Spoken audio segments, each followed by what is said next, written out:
So hello everybody, my name is Anvarisha Bhade from Rashtrapita Mahatma Gandhi Arts and Science College, Nagpur, and my today's seminar topic is sharp principal.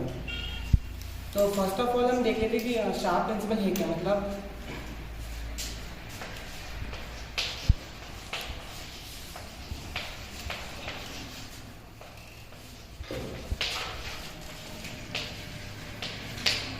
Soft and hard acid base. तो इस principal में हमें क्या बताया गया है कि अगर आपके पास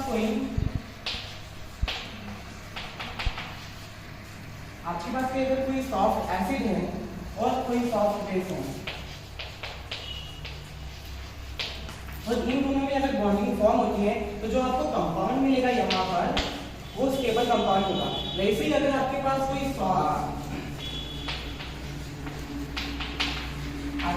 हार्ड एसिड है और आपके पास कोई हार्ड बेस है, ये भी अगर एक बॉन्डिंग फॉर्म करेंगे तो आपको यहाँ पर एक स्टेबल कंपाउंड मिलेगा। वैसे अगर ये कोई क्रॉस हो गया, मतलब समझिए आपके पास सॉफ्ट एसिड है और उसकी बॉन्डिंग आपके हार्ड बेस के साथ होगी तो वो आपको अनस्टेबल कंपाउंड फॉर्म करेगा। ये कंसेप्ट है hard and soft acid base का। इसमें हम कुछ एप्लीकेशन देखने वाले हैं।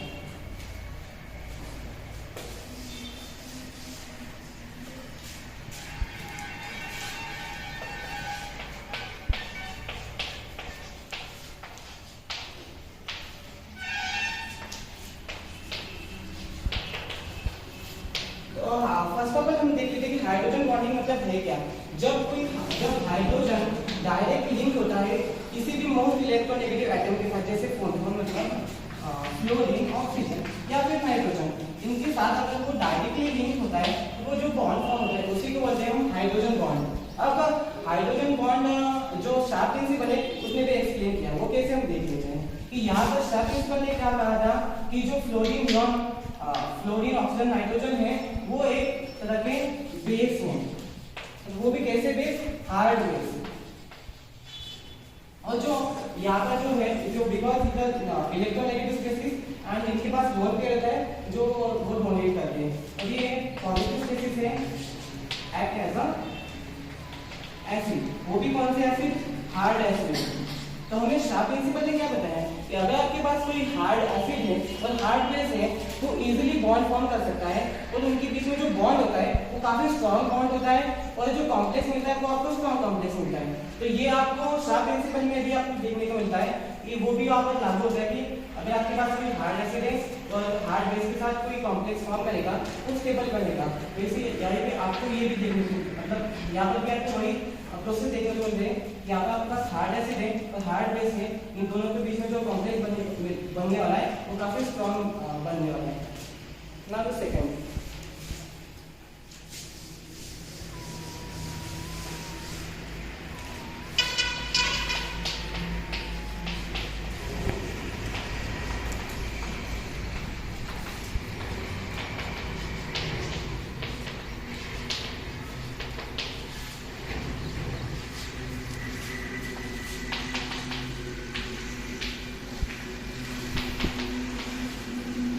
फर्स्ट ऑफ ऑल जो एम्बिडेंट लिगैंड मतलब क्या।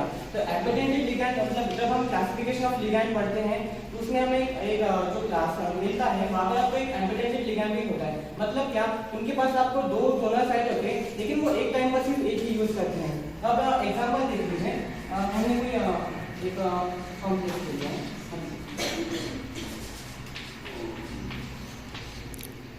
अभी हमने एक कॉम्प्लेक्स ले लिया है, कंपाउंड ले लिया है। अब आपके पास समझ लीजिए इनके पास दो डोनर साइड है, यहाँ पर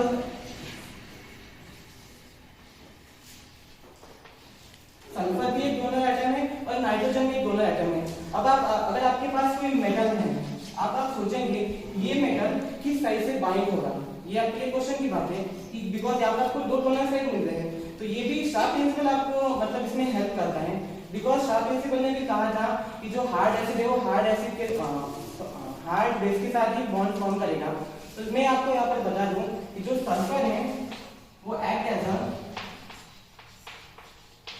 वीक बेस, सल्फर यहाँ पर वीक बेस की तरह बिहेव करता है, और जहाँ पर नाइट्रोजन है